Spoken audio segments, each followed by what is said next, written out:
బాలబాలికలు సంతోషంగా ఘనందంగా నాకు పూజలు అందించారు. నాకు వారి అందరిని నేను వెంటుండే కాపాడే భారం నాది. అరికాలకు ముళ్ళునట్టే నా ముండి వల్లతోటి బీక్తాను భారం నాది. తప్పకుండా తల్లి. నా గ్రామ ప్రజలందరే గారు నన్ను కొలిచేవారు, నా కొల్లారే గారు నా కజల్లలందరూ కూడా సమానంగా చూసుకునే భారం నాకు.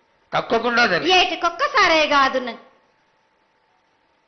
అందరి విషయంలో కూడా నేను తప్పనిసరిగా నేను తోడు నీడై నిలబడతాను. నా రాష్ట్రాన్నే కాదు, నా దేశాన్ని తప్పనిసరిగా కాపాడే భారం నాది. కానీ ఒక్కటి మాత్రం గుర్తించుకోండి, మీరు రాబోయే రోజుల్లో మహమ్మారి కూడా వెంటాడుతుంది. మీరు మాత్రం జాగ్రత్తగా ఉండండి. మీరు పాటించవలసినవి పాటించండి. అగ్ని ప్రమాదాలు కూడా జరుగుతాయి. వీటి గురించి కూడా తప్పనిసరిగా ముందే హెచ్చరిస్తున్నా నేను. తప్పకుండా తల్లి. అదే విధంగా పోయిన సంవత్సరం నువ్వు చెక్కినట్టుగా వర్షాలు చాలా చక్కగా కొడతాయి.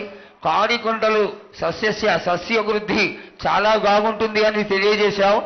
ఈ సంవత్సరం రాబోయే సంవత్సరంలో ఎంత ఆనందంగా ఉంటుంది? ఆనందంగా ఉండడానికి నువ్వు ఏం ఆశీర్వదిస్తావు తల్లి?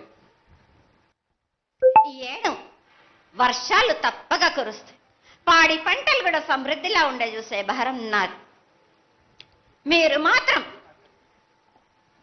5 వారాలు నాకు పప్పు బెల్లం పలహారాలతోటి కాదు, నాకు ఎట్టి విధంగా నాకు ఈ జాతర జరిపించారు. నాకు అట్టి విధంగా నాకు కొల్లారి నుంచి బాల బచ్చల దగ్గర నుంచి నా ముందుకొచ్చి నాకు కడివడి సాకబోసి నాకు పసుపు కుంకులముతోటి నన్ను ఆనందపరచండి. నాకు సంతోషంగా ఆనందంగా అందుకొని మీరు కోరిందల్లా కొంగు బంగారం చేసే మహంకాళిని నేను.